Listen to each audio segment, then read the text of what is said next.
आज हम फिर पढ़ रहे हैं क्लास 9th का हिंदी कविता पाठ 3। क्लास 9th का हिंदी कविता पाठ 3 जिसके कवि है गुरु गोविंद सिंह, है ना। ये कवि है क्लास 9th पाठ 3, जो पाठ का नाम है ना, कोई भयो मुंडिया सन्यासी। इसके कवि है गुरु गोविंद सिंह।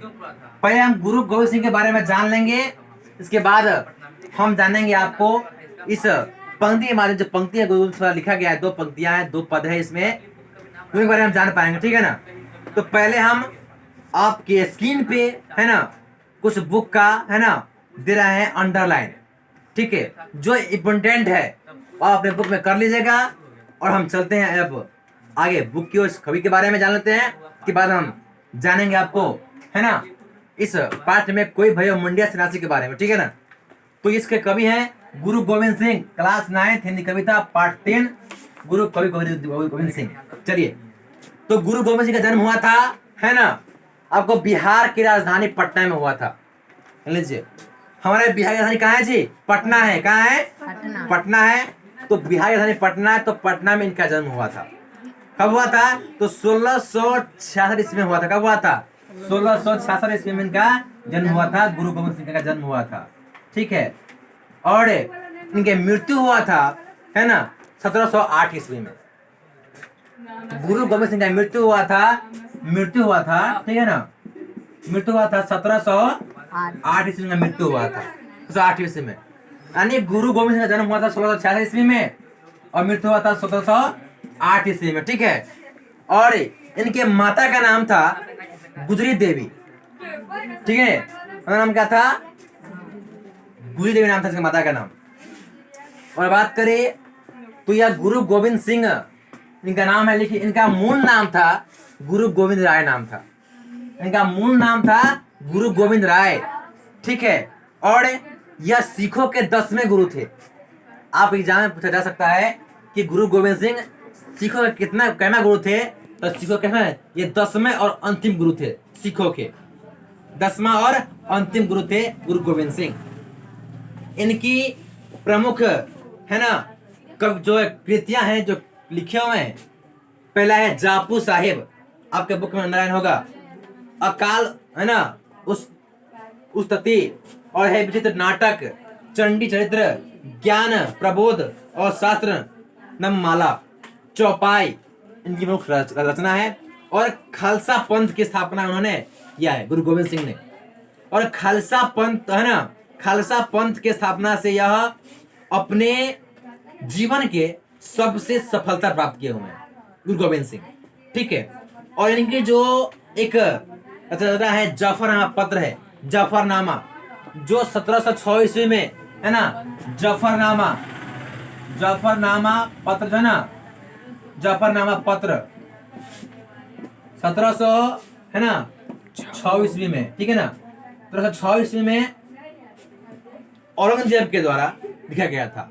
जो ये पत्र है काफी प्रसिद्ध है। जो औरंगजेब के लिए लिखा गया था यह पत्र काफी प्रसिद्ध है, ठीक है ना।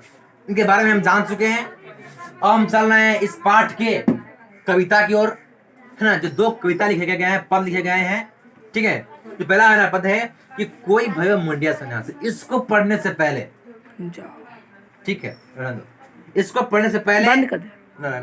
इसको पढ़ने से पहले देखिए लाइट कट गई है, इसके बाद से आपको चेहरा नहीं दिखता होगा, कोई दिक्कत नहीं है। मेरी आवाज़ों को आप सिर्फ सुनिए, मेरी आवाज़ों को, ठीक है ना। मेरी आवाज़ सिर्फ सुनिए और अपने बुक में देखिए। इस पंक्ति को पढ़ने से पहले आपको पीछे दिया होगा शब्द संधि, आपके स्क्रीन पर कुछ दे रहे हैं हम शब्द संधि, ये आप देख लीजिएगा। आपके बुक में लिखा हुआ सब, इसको शब्दार्थ याद करिएगा, आप लोगों को बढ़िया समझ में आएगा। शब्दार्थ सब याद करने के बाद चलिए हम चलते इस पंक्ति में। पहला कि कोई भयो मुंडिया सन्यासी, कोई जोगी भयो। नहीं, कोई भी इंसान, कोई भी जो मनुष्य होता है, मानव होता है, वो है ना सिर को मुंडवा लेता है, ठीक है। मुंडी को छेड़ता है और उसका क्या कहता है कि हम सन्यासी बन गए। कोई कहता है कि हम अपने आप को जोगी बन गए, है ना। यानी कोई लंबा है ना, मतलब बाल बढ़ा लेगा, जटा बढ़ा लेगा, क्या कहेगा कि हम सन्यासी हो गए या हम योगी बन गए। कोई ब्रह्मचर्य हो गया, कोई अपने आप का ब्रह्मचर्य हो गया, मतलब घर को त्याग करके, शादी ब्याह न करके या शादी का होने के बाद अपने घर को त्याग कर जंगल में भटकेगा, कहते हैं अपने आप को ब्रह्मचार्य हो गए। कि कोई भयो मुंडिया सन्यासी, कोई जोगी भयो, कोई ब्रह्मचारी, कोई जतियन मानवो, है ना, कि हिंदू तुर्क कोई राफ जी इमाम साफी। यहाँ कवि कह रहे हैं कि कोई हिंदू तुर्क यानी मुस्लिम तुर्क लोग है और हिंदू तुर्क लोग है ना, कहता है इस राफ जी इमाम, जो अपने गुरु को है ना कष्ट में छोड़ करके भाग देने वाला इंसान। इमाम मतलब इस्लाम धर्म के पुरोहित, इस्लाम धर्म को पूजा करने वाला। और मान ले कब बता दे आप लोगों को, इस प्रकार पृथ्वी का निर्माण हुआ था, जब पृथ्वी का बना हुआ था उस समय ईश्वर ने 2 आदमी को भेजा पृथ्वी पर, एक नर एक नारी, एक स्त्री और एक पुरुष, है ना।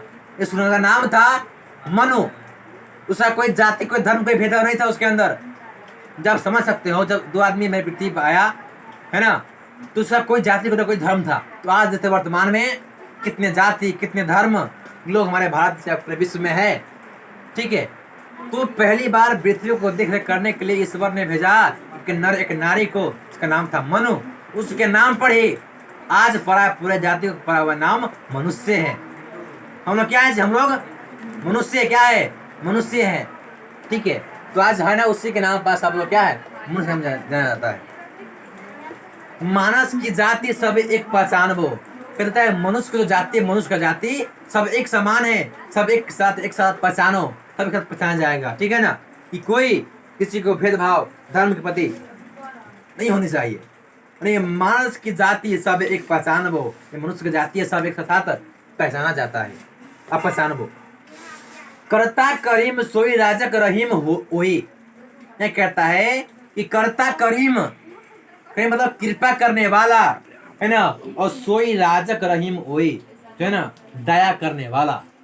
जब भगवान कृपा करने वाला, है ना, अल्लाह दया करने वाला, जब दोनों समान हो सकता है तब मनुष्य अलग क्यों हो सकता है। इस कभी बताया जाता है कि कर्ता करीम मतलब कृपा करने वाला और रहीम मतलब दया करने वाला। जब कृपया एक हो सकता है, जब कृपया कोई भी भगवान, किसी का भगवान हो या अल्लाह हो या ईश्वर हो, कोई अपने भक्त तो क्या करेगा जी, दया करेगा, ये कृपा करेगा। दोनों तो समान हुआ ना, दोनों समान हुआ, तो फिर ये मनुष्य मानव की जाति पर ये भेदभाव क्यों करता है। जब दया करने वाला, है ना, या कृपा करने वाला जब एक समान है तो मनुष्य भेदभाव क्यों है। दूसरे न भेद कोई मूल ब्रह्म मानवो, यानी दूसरे की जाति है ना, आदमी कहता है कोई भ्रम भेदभाव नहीं करना चाहिए। जब दया करने वाला कृपा जब एक समान है तो हम अपने आप में भेदभाव क्यों करें।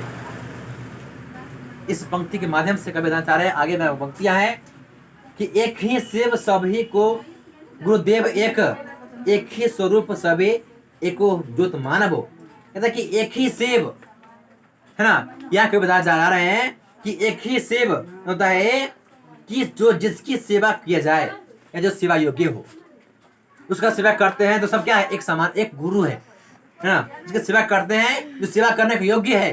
क्या सब अगर गुरु एक है तो फिर एक स्वरूप सबे एक जो जानव, सबका एक स्वरूप क्यों नहीं है, सबका एक मत क्यों नहीं है, सब एक प्रकार ज्योति क्यों नहीं जलता सबके अंदर, सब एक समान क्यों नहीं है।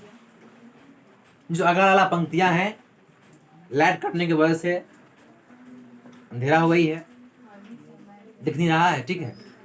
तो इसका पंक्ति हम आगे आप लोग को कल बता देंगे।